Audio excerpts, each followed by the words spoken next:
I gotta be honest though, I tend to enjoy Overwatch and or I tend to enjoy Overwatch and or Paladins more than Star Wars Battlefront.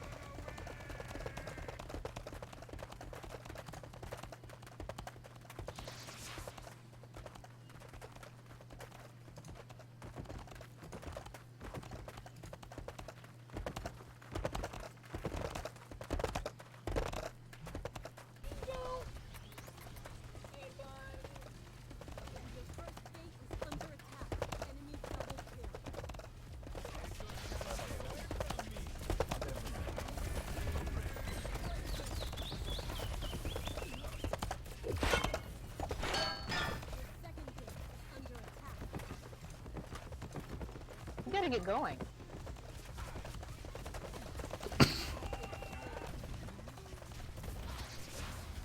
You know what? I'm about to ruin their parade.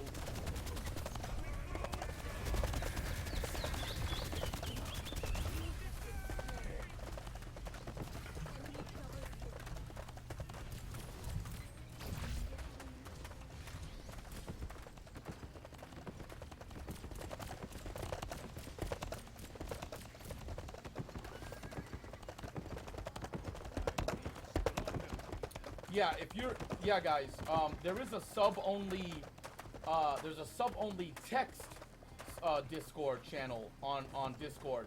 You have to link your account to Discord first, or it won't let you in. And killer. Absolutely very good that is good, but he's not.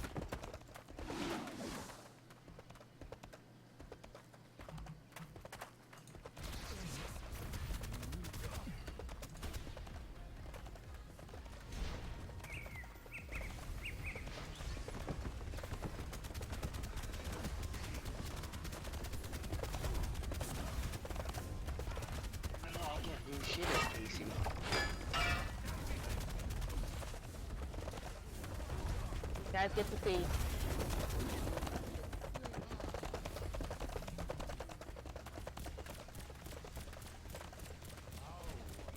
I never played that DWS, so I'm not sure.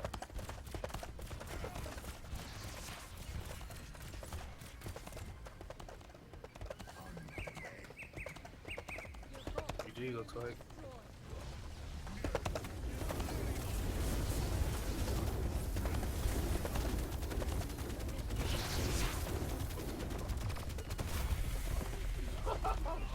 Wow, dodging the flicking bullet.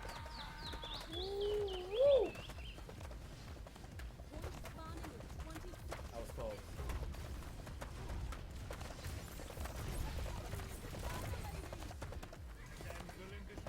Hauling ass out.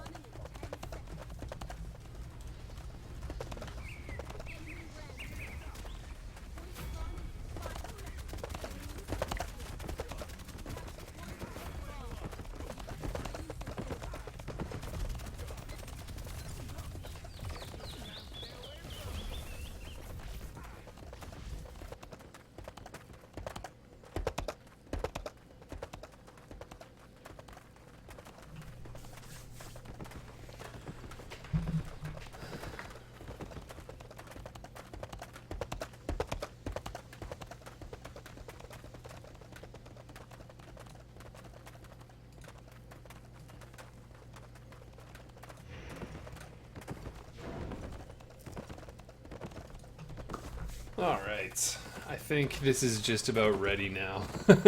It took me so long to figure out how to get this set up. I'm so rusty at this. Welcome to Albion Online! I am Steven Messner. Let me know if you're in the chat already and the audio levels are weird. Whoops! Forgot to turn that off. Yeah, we're going to be doing an Albion Online closed beta stream because I got in on the day one access because I'm super special. What's up? My name's Steven Messner. Thanks for tuning in and dropping by. Say hello in the chat. You can ask questions, any of that good stuff, and I will do my best to answer it. But this game is, it's pretty different than a lot of other MMOs that I've already played, so I'm just going to start playing it now and getting back into it. So what was I going to do in this game? I'm gonna drop all my resources off. And I need to break down some stuff that I don't need anymore. Let me know if the audio levels are weird, and I will fix them.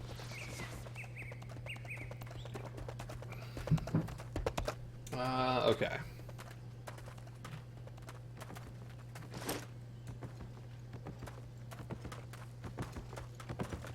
Oops.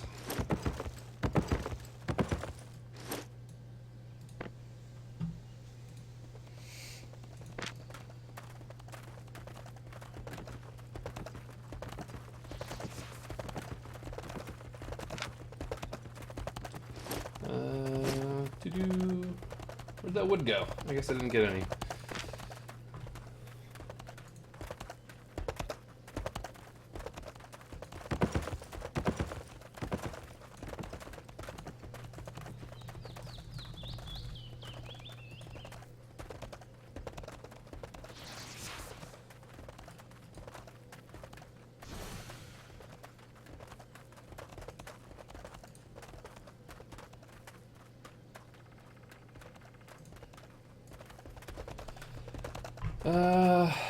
So I totally forgot what I was going to be doing. This game is super sandboxy, which is fun, because it means that it doesn't provide you any direction whatsoever. I guess the big thing is just figuring out what I want to do next on this little board here. So if you're watching this now and you're not familiar, this is like their Destiny board. It's like the sphere grid from Final Fantasy X, and it basically sort of directs how you want to spend your time in the game. So you grind out these nodes, and then it provides access to farther nodes, and it kind of gives you, so like this one, for example, gives you, by working on like armor, you work towards getting higher tiers of armor, basically, that you can then wear. And so there's sort of, this is for like equipment, this is for crafting on this side over here, these green ones. Blue is for like using crafting equipment or gathering equipment, and then this one is for farming. So there's like quite a few different ways you can work things out in this game. Or a few different like avenues you can play on. I don't know what I'm trying to say anymore. It's been a long day. Oh my god. I'm gonna turn this microphone, get it more pointed at my face. Yeah.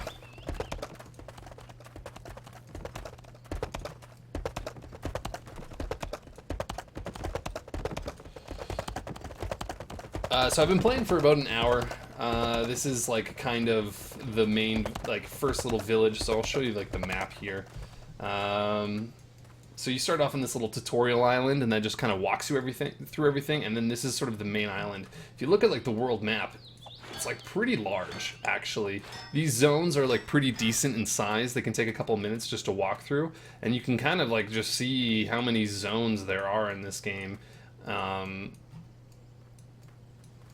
This game world is freaking huge, which is crazy. Like, this is a lot of stuff, and a lot of these zones are like capturable. You can like command them, or like your guild can own them, and then that just becomes like your town. So I think that's pretty like a long way away for most people. Where am I on the map? Reset camera. There we go. Map's so big you can get lost on it. Haha.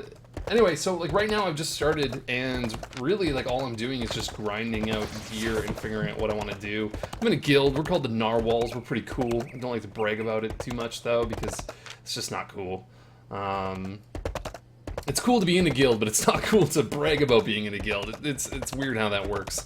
So like really what I've been doing with my time so far is just working towards achieving things on the Destiny board. You can see here in the little bottom corner of the screen, there's things like Animal Skinner. So I need to skin a ton of animals, or Journeyman Warrior. And that's basically what I've been doing. It might be fun to go really far north and just kind of see what's way up there, but I don't want to take my horse up there if I'm going to do that. That would be bad news bears, because if you don't know anything about Albion Online,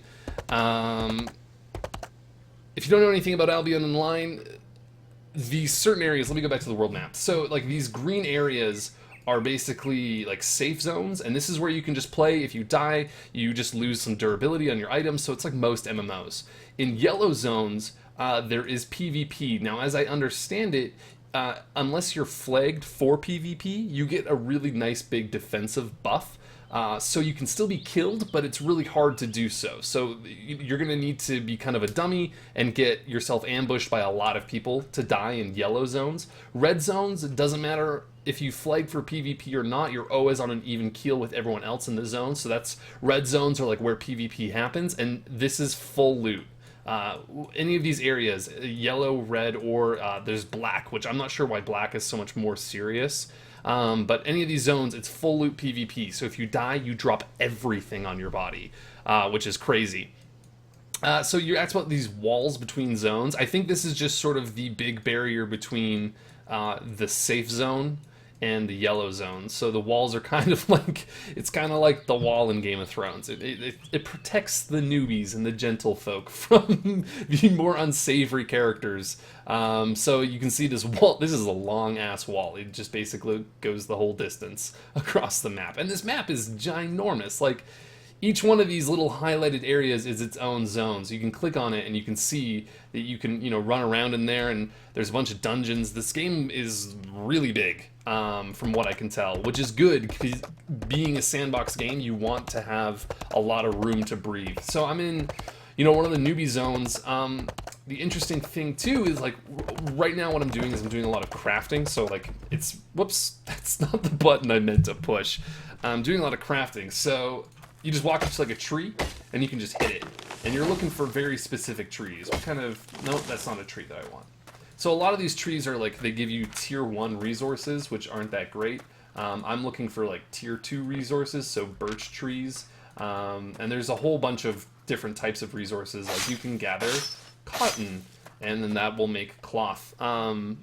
It's different than a lot of other MMOs I've played, because crafting is super important in the game, and it's not like you just get a set of armor and then that's just the armor you wear until you find a better set of armor that you get in a raid. It's more akin to like EVE Online, where ships, or like where the things that you find and equip are more like a resource, and so losing them can be painful, but it's not the big, like, it's not going to ruin you. It's not like, if you were raiding in WoW and then someone killed you and took your sword, that would be devastating, because you would have lost thousands of hours of work. Oh, this is a bad guy. Combat's like super simple. It's basically like a really kind of boring version of basic MMO combat. You have abilities which have cooldowns, and at least when you're fighting like NPC enemies, you just walk up and trade blows until one of you dies. Here's another one. So I have some abilities here. Right now I'm using just a basic sword and shield, which isn't all that exciting, I know, but it's what I've decided to go with. Foxes are actually something I want to hunt, because foxes will give you the tier 2 resource that you need for leather. So let me just kill this fox to death. Once again, let me know if like the audio is imbalanced in any way. If there's anything wonky with the stream, let me know in the chat. If you have any questions, I'm super happy to answer them to the best of my ability. So let's get on my horse and let's move away. So the interesting thing about this game too, that I actually like, that I really like so far, is resources on the map. Here's a birch tree that I need. They do replenish slowly over time, which means these starter areas, I'll open up the premium stuff in a second. The starter areas are really heavily farmed, so it's really hard to find resources in starter areas because everyone's, around the starter areas. So if you look at the map, like this is the starter town, I'm in the zone next over. A lot of times you want to go a few zones over, and that's when you're going to start to find areas that people haven't really been to yet. I'm going to actually head to a zone I was recently at. Actually, you know what? I'm going to head back to the city because there's a few things I want to do before I head out on another little excursion. So, gold and silver premium. Yeah, let's talk about premium. So this is the premium window right here. So it's interesting because they're not charging a subscription. They're charging it, like you can purchase it daily, 3 days. So you can see the benefits that you get from it. Right now, I do have premium. It was part of the package that I was given with my account to play the game. So you can see the silver prices here, the gold prices right there. So it looks like gold is basically worth like 1 gold is worth 2 silver. Looks to be their conversion at least. And you can see the benefits you get. Now this is where something people might have a problem with it, because you can see you get some really nice bonuses by being a premium member over being a non-premium member. And some people might take issue with it, some people might not. The biggest one I've been noticing is the plus 50% gathering yield is crazy, especially if you're going to want to be a crafter. Like, I can't imagine trying to be a competitive crafter in this game and not paying for the premium subscription, because it's just going to, like, you're just going to be at such a disadvantage, because you're literally going to be harvesting half the amount of resources as people who have, you know, opted to pay for it. Oh shoot, I'm like way, where am I? Oh, there's a bridge. I can see it on the map. I'm just gonna run past these guys. They don't do much damage, they're like super weak, so. Yeah, no problem. I'm glad I could answer that question for you. So, I mean, like, as a free-to-play game, it doesn't look like, it's not like they're cutting you off of free-to-play games. Like, I've been playing a lot of Star Wars: The Old Republic recently, which is a game that, like, absolutely punishes you for being free-to-play. This one doesn't feel like it punishes you, but there's a huge benefit to being a premium member. But it's cool that you can, pay for it by grinding through the game. I think that's really important aspect of free-to-play. That can really help, you know, balance the scales, which is, you know, if you're going to play free, that's fine, especially, you know, if you're an enterprising person.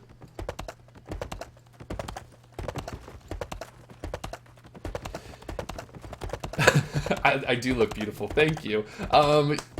Yeah, so I think with these premium systems, what I like about them, WildStar has the same system, EVE Online has the same system. If you are really smart and enterprising, it is very easy to maybe pay for 1 month, use that to sort of get the ball rolling, and then from there you just pay for every other month, as long as you're willing to, like, put in the time. If you're, you know, someone who doesn't have a lot of time, maybe premium's nice just because you don't want to spend all that time grinding. But, you know, if you pay for the 1 month premium, you can probably just carry yourself on the momentum through other months if you know, play a decent amount. Okay, so I'm going to do some crafting right now because I have a ton of resources that I have gathered over the last few hours, and I need to get rid of them, which will also level me up in certain ways. The other cool thing I like about this game is there's an actual weight mechanic. If you're over encumbered, you slow down to the point where if you're so encumbered, you won't even do you can't even move. Fortunately, if you have a mount, your horse will take some of that encumbrance from you, and you can move on your mount. So you can see, like, on my horse, I only have 9%. If I get off my horse, I'll have a lot more. But I'm gonna quickly just load up on resources here and do a lot of stuff. Now, this is unfortunately like the part where Albion Online isn't as, like, super exciting, so I'm not gonna spend too much time on it. I will basically do it. Yeah, you know what? I have so many resources to get through. Is that all stiff leather? Okay, you know what? I'm not gonna do this. I'm not gonna put you guys through it. Crafting is boring because it's basically you just sit around and wait for a thing to finish. What I am going to do is I'm gonna grab the stuff that I've already used, like this, and then I will basically just finish crafting what I need. And I'll kind of show you a bit more about the marking. I will go fight some dudes. I promise. I swear to God, I'll go fight dudes.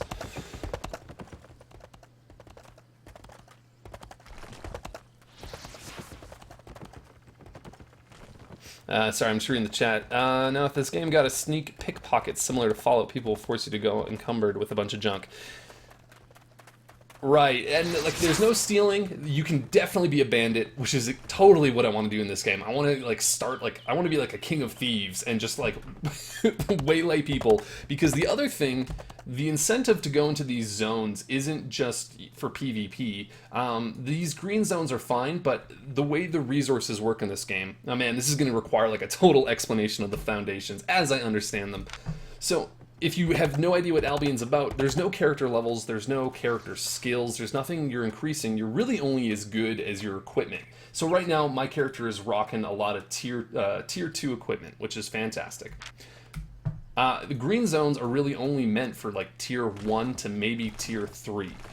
Once you progress beyond that point, the resources you find in tier 3 zones, the monsters you find in green zones are just not going to be worth your time. So you're going to have to move up to yellow zones. And yellow zones will have higher tiers of resources, higher tiers of monsters, so you want better rewards, but it's more risky. And that just continues to go forward, where with red zones, it's even higher tiers. Black zones are like the end game, but it's brutal, and people out there, they're going to be ruthless, and you're going to die a lot. It's going to be crazy.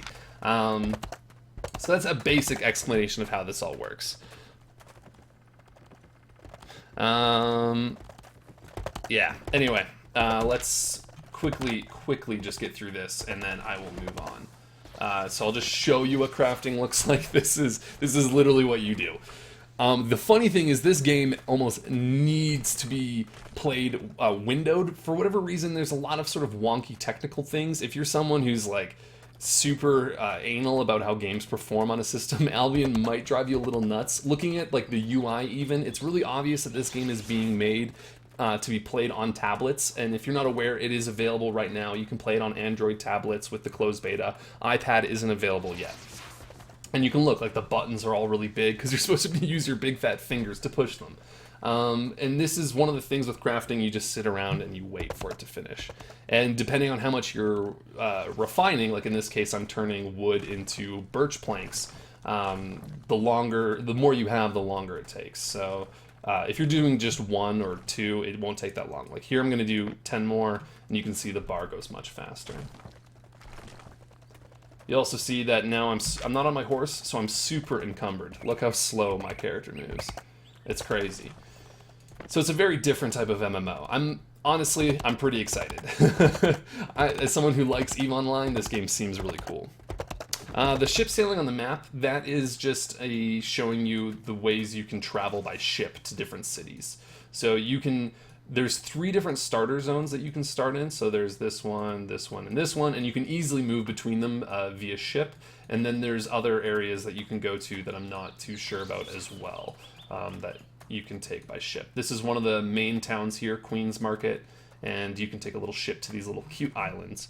So, alright, I refined my wood. Okay, everything else is refined, so really what I want to do now is I just want to go, whoops, no, what's going on? I'm just going to go and I'm going to make some armor for my character. I'm going to quickly sell it, and then we'll go off into the woods and we'll have some fun. So, crafting. Yeah, it's really, like, the game looks like RuneScape, but it's super sandboxy. Like, there's really no story to speak of. There's quests, but they're not, like, you know, there's no semblance of narrative or anything to them. You're basically just doing tasks to build faction reputation with people. So I'm gonna build a bunch of these things and then just sell it on the market, because that's been doing pretty well for me. So the cool thing with crafting is you can choose sort of the inherent skills that are in each piece of armor. So the skills that you use in the game, you don't train them. They're basically skills that are only applied to your armor. So when you have a certain piece of armor equipped, you're using that skill, and you get to choose that when you're crafting that armor. So I can choose between like mend wounds, which helps me heal better, or fade out, which grants me invisibility. I think that granting invisibility is super cool. And then for the chest piece, the leather chest piece, I can choose to increase my move speed, increase my resistance to movement impairing effects, or 20% increased CC duration, which would be pretty cool if I was doing PvP, I guess. Obviously, there's going to be a certain sort of combination of these skills that is going to be more desirable than others, so you want to kind of think about the synergies. I'm going to do... Yeah, let's do increase resistance to movement impairing effects, and we'll craft a few of these, and then I'll change it over to a different skill. I don't know. I'm just crafting everything of different skills. Okay, so I'm out of resources. Perfect. Oops, gotta get back on my horse.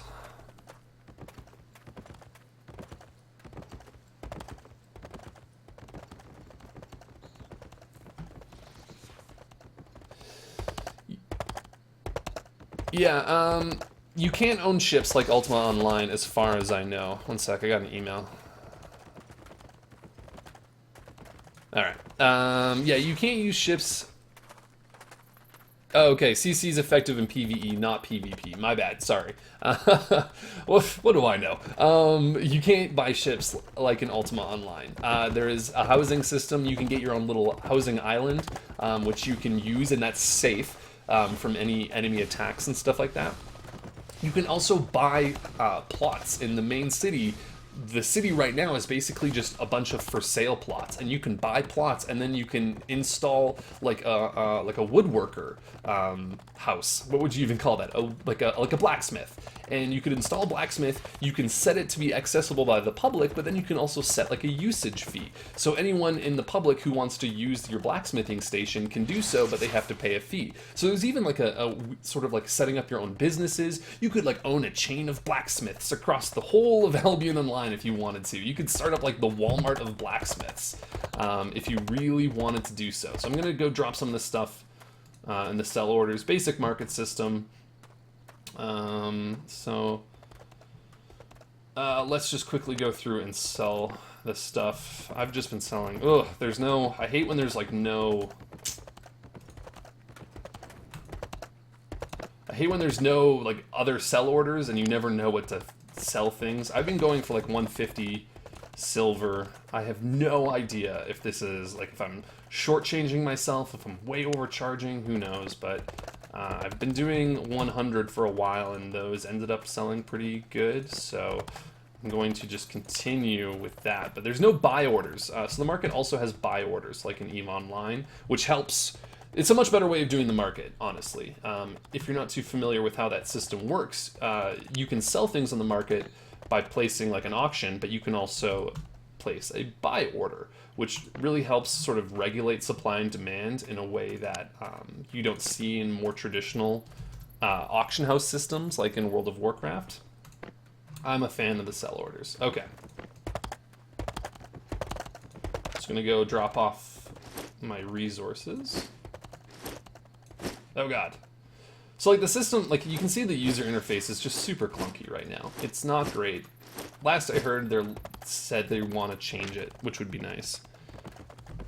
Yeah, so the other thing is markets are local. Actually, everything in this game is local. So even my chest, all this stuff I have in my chest now, which are just my rewards from, you know, having one of the founders tiers, that stuff is only in the chest in this city. So if I, you know, want to move, I have to move all of my stuff, which means you'd have to get like caravan trains going, lots of cool stuff like that.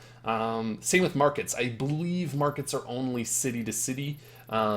So what I'm selling in one town won't be for sale in another town. So it creates this really cool, like regionalized trade system where you're going to want to move stuff from one region to another. It's really similar to EVE Online or most other sandbox MMOs if you've ever played them. Yeah, so like, you can be like a trader. If you just wanted to like buy stuff low in some regions and then move them to sell them in high for other regions, you could absolutely do that. Where am I going?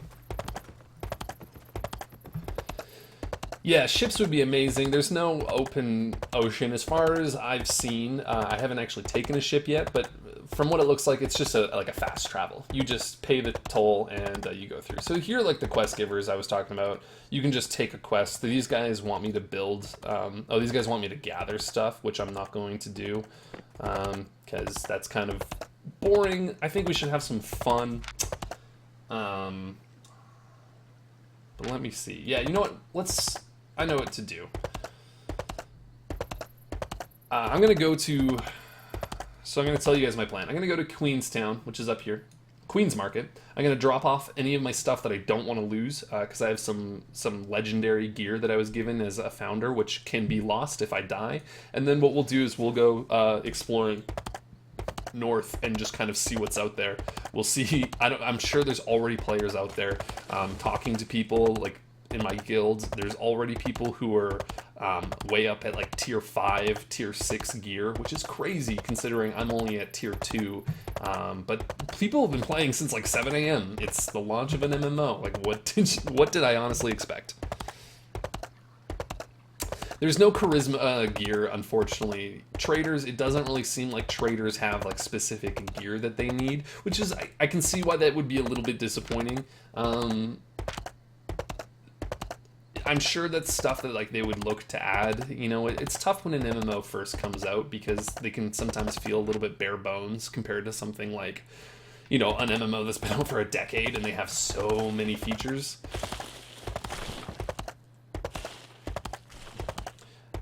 But yeah, there's already like a ton of players, which surprised me because this level of access is only for like the top founders, like the people who dropped $100 on this game. So to see as many of them as I have, I'm a little bit surprised, honestly.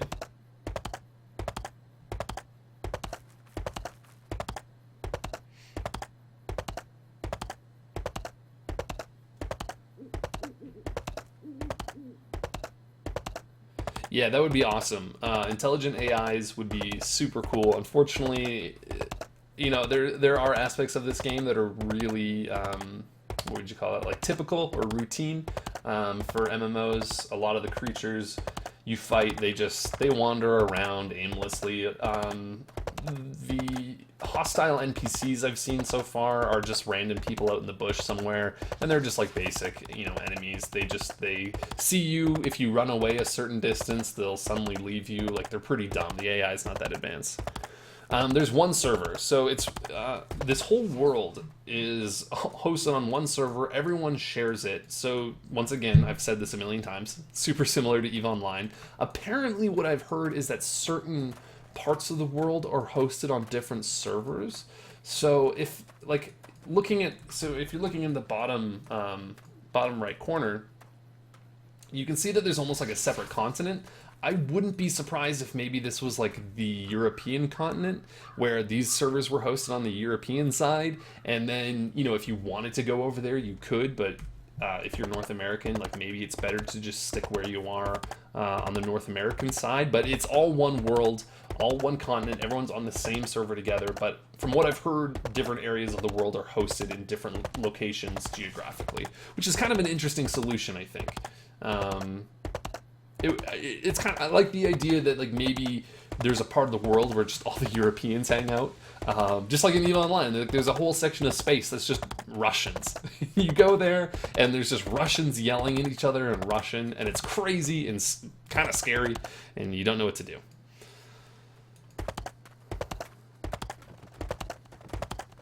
Alright, so this is the town I was talking about. I'll just show you quickly on the map. You can see, like, these are all for sale. So it costs like 100,000 silver, and you can just buy a plot. People have already purchased quite a bit of plots and set up their own little businesses. So, you know, I can go check out this Dacro's Journeyman Warriors Forge. And it's open to the public, but it costs 25%. I'm not sure what that usage fee means. Like, what 25%? Like, 25% of what? Maybe 25% of the silver value of what you're doing there, or something like that. Apparently they also need food in order to be maintained, so you have to provide. There's a reason why you're going to want to charge. Like, you're not just going to want to open up like a shop and then just not charge anyone to use it, because over time it uses food and you need to pay to keep that shop running. So you're going to have an upkeep cost associated with it.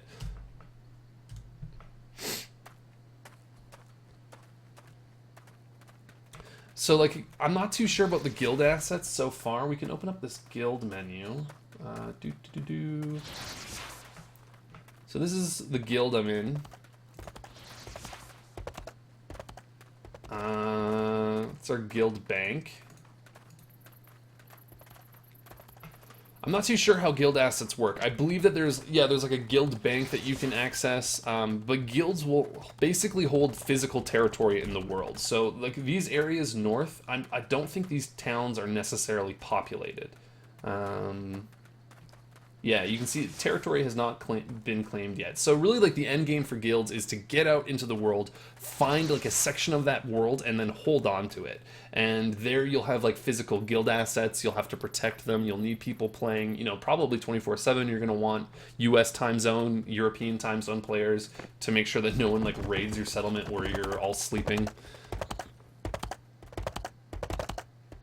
The game chat right now is a nightmare. It's full of guild recruitment. They really need to separate into like various things. Like there needs to be like a guild recruitment chat. There needs to be something else. Global chat. I mean, it's global chat. So there's, you know, however many people are playing right now, all just talking. I wonder if you can just turn global off. I guess I can just switch to guild, and then you don't have to look at it. Whoops. Okay, so what I'm going to do is I'm going to drop off my horse, because my horse is rare, and I don't want to lose my horse, which you can absolutely have happen. Oh, I guess I'm mounted right now, so there we go. Why won't this open? Here we go. Alright. Drop off my horse. I'm going to drop off my cape, because both of those things are quite rare. And I'm going to... Should I leave my tools? I'm going to drop off my tools. Just because we're just going to go and explore. I don't really care about gathering anything, and I don't want to lose stuff when I die. If I die. So then... Maybe... Can I buy a horse here? Maybe there's like a cheap horse I can buy. There's a small market. What are these guys about? What's this guy? Guild banner?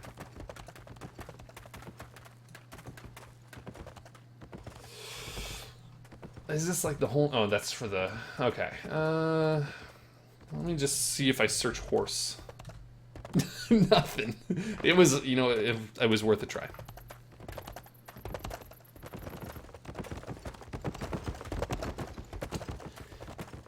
Yeah, it's going to be interesting to see how it plays out. I think that there's... Okay, so I'm entering a yellow zone. Okay, let's see what yellow PvP zone rules are. You can set yourself to hostile. Using the button by your portrait. Hostile players can attack and knock down other players. Everyone can see the number of hostile players in the area. Non-hostile players gain a bonus against hostile players. When players are knocked down, some of their equipment's durability is converted into silver and dropped. Knocked down players can get back up or choose to respawn, leaving their equipment as loot. Okay, so you can continue to get back up. So in yellow zones, it's not full loot. You only lose your equipment if you decide to respawn. You can just get back up and then try and run. So there's going to be corpse camping. Because if they kill you, they can just hang out and wait until you get back up again. Okay, those are guards. I'm nervous. This is kind of like spooky being out here. Oh, there's no hostile players out here. So we might be okay. Maybe I should have brought my tools. Or I wonder if like there's players who will wait in ambush and then turn hostile and attack you. I wonder if there's a cooldown between going hostile, where like if you turn hostile you can't attack someone for like 10 seconds.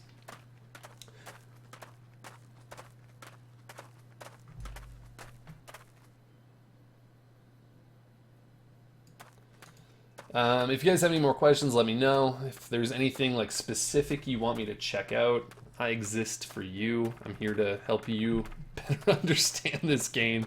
That's what it's all about.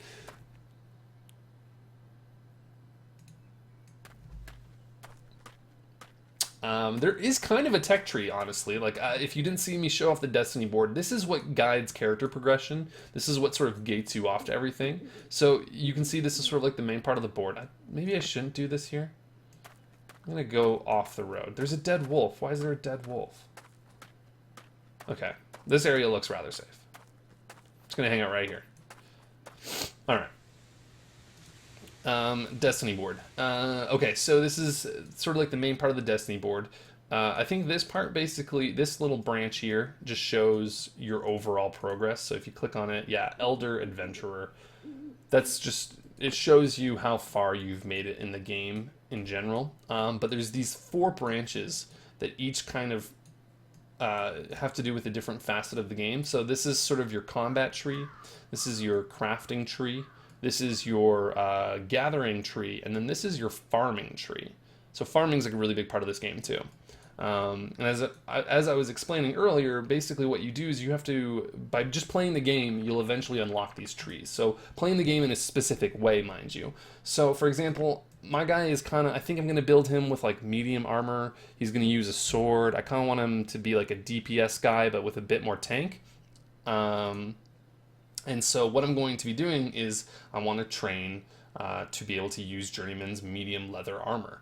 And so there is kill creatures worth 12,000 fame wearing medium novice's leather armor, which I have equipped. You can see I've already killed 6,000 fame. Fame is basically experience. Anytime you kill creatures, you complete quests, you craft anything, anytime you do anything of note, you get fame. And so if I kill 12,000 creatures, 12,000 fame worth of creatures wearing medium novice leather armor, which I have, then I will eventually unlock this tier, which will allow me to push towards these tiers, and these tiers, and these tiers.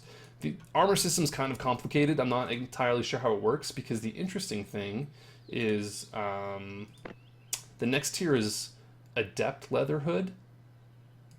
So I can wear like Adept leather armor, but then after that there's medium cloth hood, and then there's medium plate. So there's plate, leather, and cloth, but then there's also medium, or light, medium, and heavy.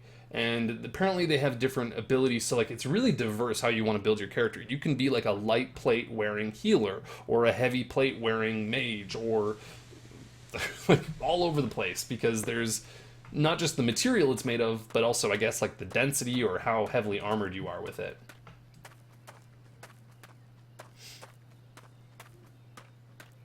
Yeah, it definitely looks like the Path of Exiles. It looks like it, but it functions totally differently, because that one's more akin to like the Final Fantasy X sphere grid, where you're sort of, well, I guess it's kind of similar.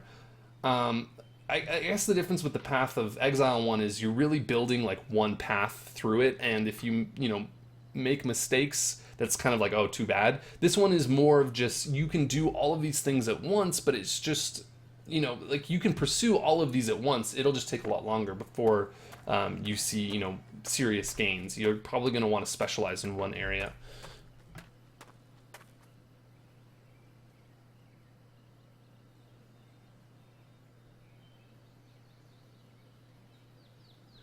Yeah, I think like really, as far as like being a trader, it's just supply and demand if you're smart. The cool thing though is like, at a certain level, if you're, it's not going to be like World of Warcraft, where if you're, you hear about these people who are amazing at like playing the market in World of Warcraft, and they have like 1 billion gold, and they just sit on it, because there's not really anything to spend that gold on in the game, really, except for making more gold. This is a lot different though, because if you have a ton of gold, you could like bankroll your whole, like an army. You could invest in like outfitting a bunch of people and then taking over land. You could do all sorts of crazy political things. Like having gold is probably a lot more useful in this game than it is in a lot of other games. As far as skill cap, no, you can just max out everything. I think the biggest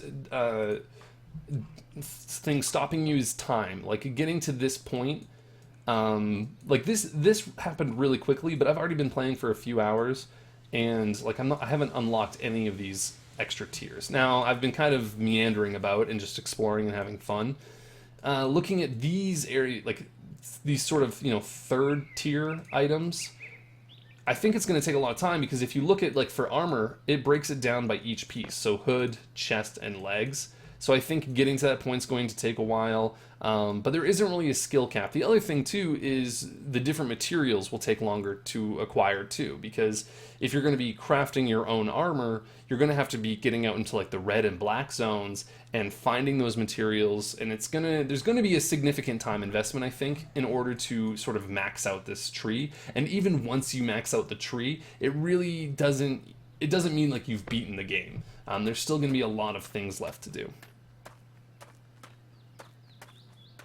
Yeah, no, totally. There's going to be a political system in this game. I'm not sure how well the game's going to support that type of play. I don't know if it's going to be like EVE Online, where you're going to have alliances, and alliances can have standings with one another, that type of thing. But there's the potential there for for people to band together and then betray one another. You can do all sorts of shady stuff. Really, the cool thing is once you're out in these zones, there's nothing telling you what you can and can't do. There's no negative repercussion. There's no like karma system for being a dick and killing people on the highway. You're not gonna like lose reputation and you can't then go back to town. As far as I know, it's not like, oh, you're not allowed back in green zones because you did too much PvP out in the red zones. So it'll be interesting to see what it's like. Yeah, let's go into a red zone. Let's see what the red rules are. You can set yourself to hostile using the button by your portrait. Hostile players can attack and kill other players. When players are killed, their equipment is damaged or destroyed and can be looted by anyone. Killed players must respawn. Any cluster of more than 10 players will show up on the minimap. Alright, let's see.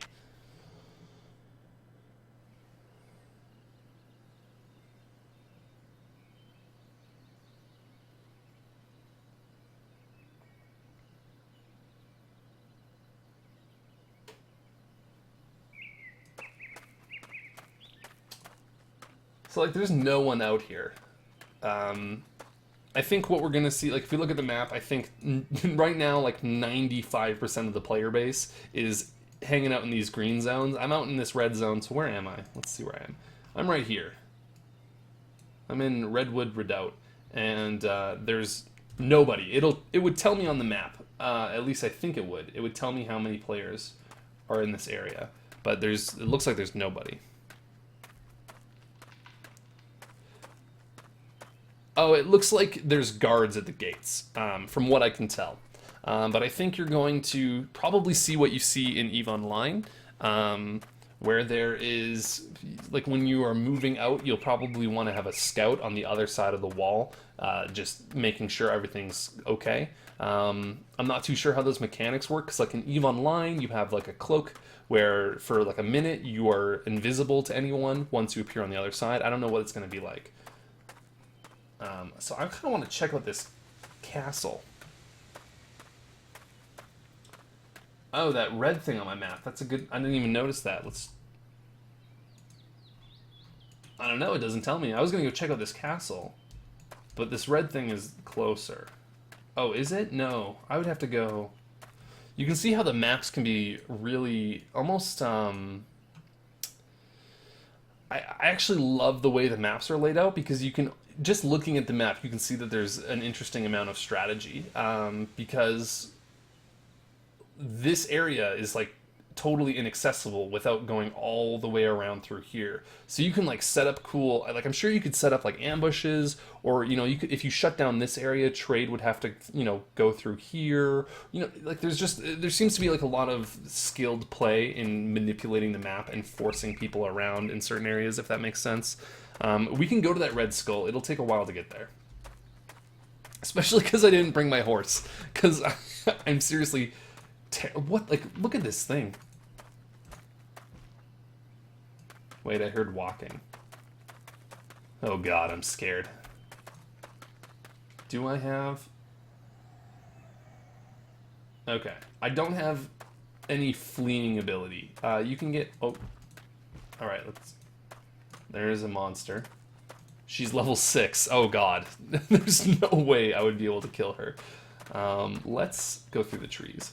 This is the other thing I like, is you can slip through trees.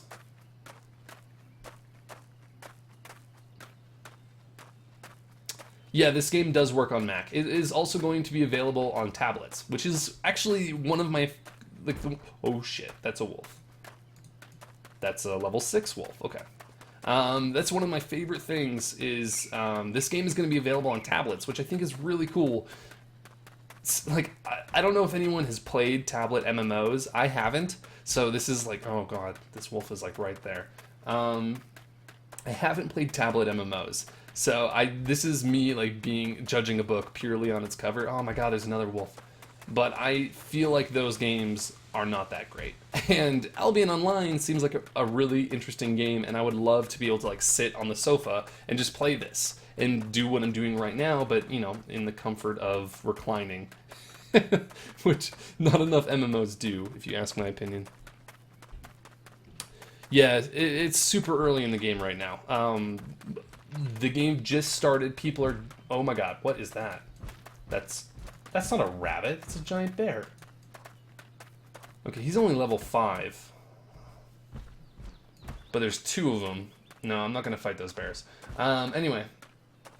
It's super early. So, like, right now, everyone's just grinding. They're trying to get gear. They're trying to get organized, set up their guilds, figure out what they're going to do. It's going to be a long time until people reach north and start populating, like, the red zones. And I don't feel like the red zones are ever going to be super populated.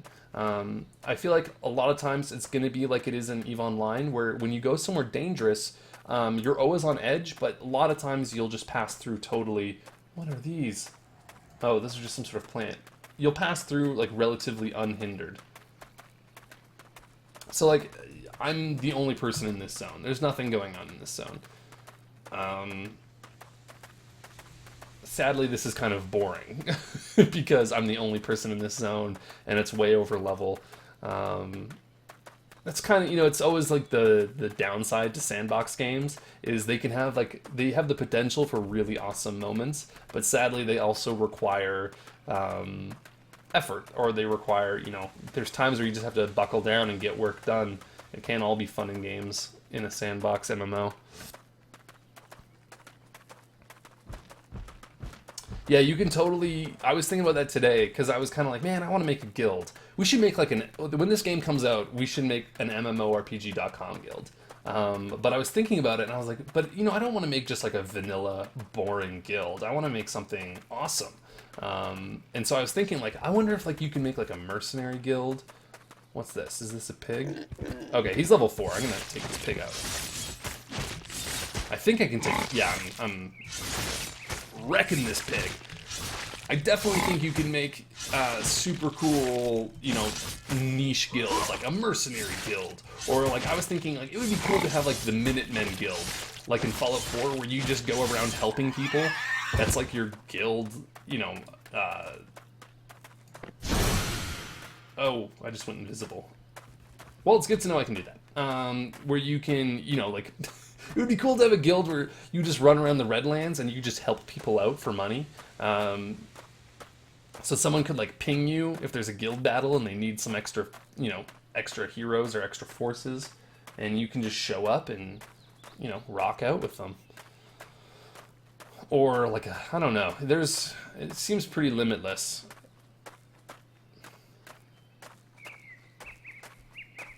There are some features that I wish it would implement. Like, I think having a guild history to see which guilds you've been a part of would be really important. I think that's something that's really valuable to EVE Online, in that your character sort of has a reputation. So you can look at a character and be like, oh man, this guy's been in some shady guilds. Like, I don't want to trust him.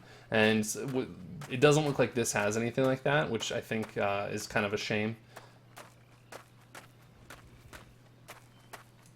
There's another pig.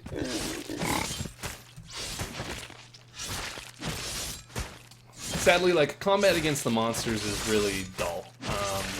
I basically have two abilities. Up in the corner here, you can see them. They are hotkey triggered, Q and W. They basically just do damage. Like, both of them just do damage. They're not even interesting abilities. And, that's basically it for right now.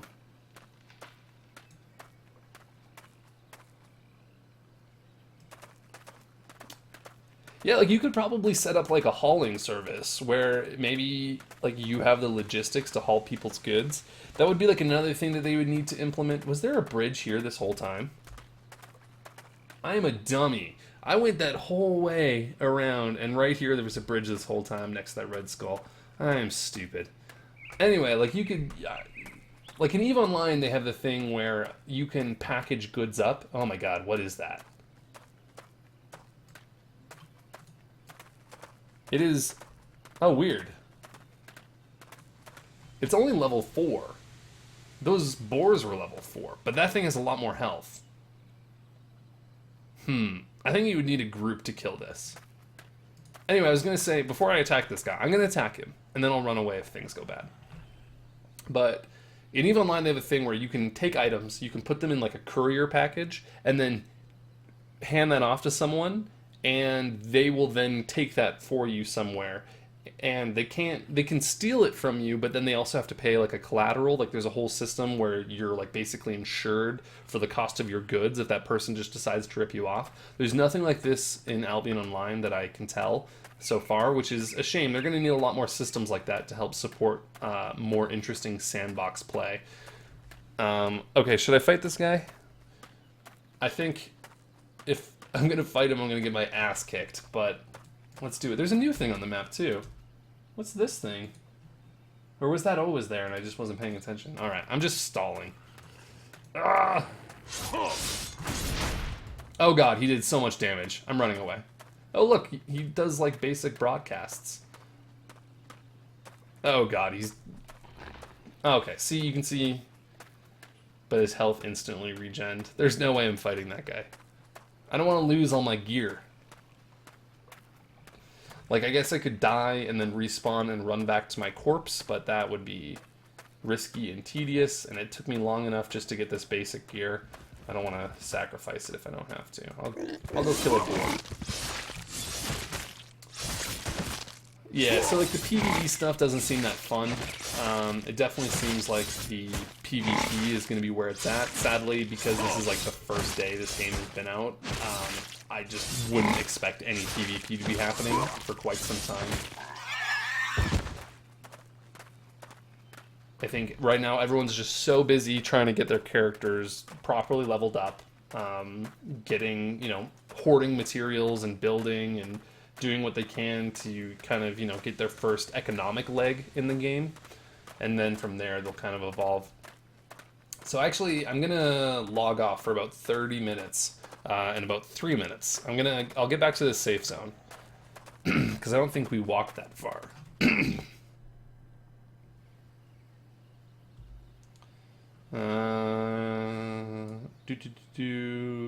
Yeah, I got one more zone to get through.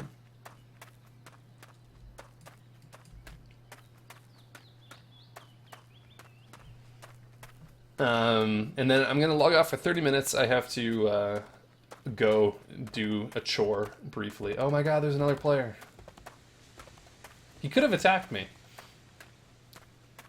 So I guess it doesn't show players. There could have been players. When you're in the green zone, it tells you how many players are in the zone with you. I guess in the PvP zones, it doesn't. It only tells you how many hostile players are in this zone with you. So looking at this guy,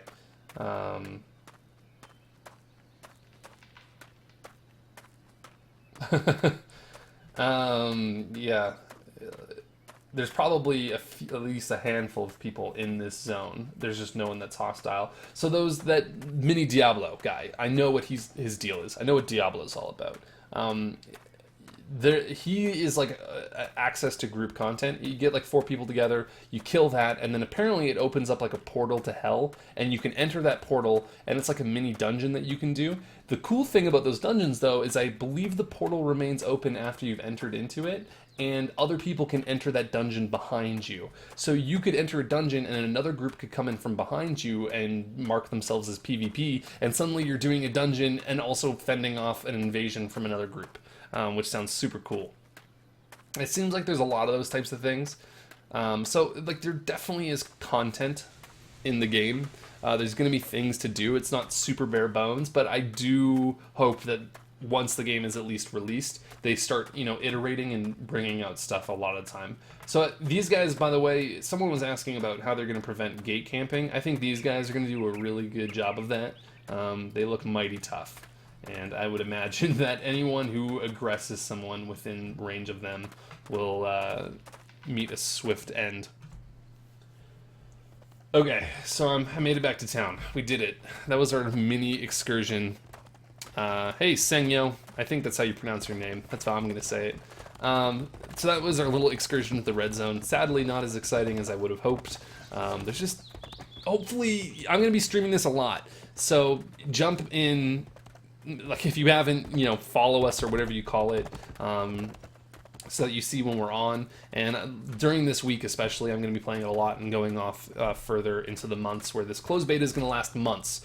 Basically, it's going to last up until the game launches. There might be like a few weeks to a month between the two where there's no, like, you can't play. But this closed beta is going to take a long time. So I'm going to be playing it a lot. I think this game's pretty cool. I'm interested in it. I'm going to be back in half an hour. So go get some water, take a pee, make a sandwich. When I come back, I'm going to probably eat something and play at the same time. And we're going to do, you know, some more character progression stuff, get my guy a little bit ready for other stuff. Yeah, no, I think you could definitely gate camp and stay far enough away, but then it's not really gate camping. You would just be setting up an ambush. It'll be interesting how it works. it'll be cool, like, if people set up, like, intel channels where they're like, oh, watch out, there's, like, you know, guys waiting in these bushes. If you're gonna go through this zone, you know, go through the woods. And you could go through the woods and, like, slip behind them. There's gonna be, like, a lot of interesting stuff like that. It's just, the potential's all there. It's just whether or not the player base rises to the challenge. I think they will. I think, you know, give it like a month and you're going to start to see some pretty funny things happening. But we'll just have to see. So I'm going to be back in half an hour. Half an hour. I'm going to close down the stream, go get a drink, go watch a rerun of Friends on Netflix. I don't care what you do. But just so long as you're back in half an hour when I'm back, and we'll continue this stream and we'll continue playing and discovering more of the wonderful world of Albion Online. And I'm going to put my mount back on and my cape so that I do not forget and run around the world without the benefit of moving quickly. So yeah, thanks for watching the first little hour or so. I'll see you guys in half an hour. And yeah.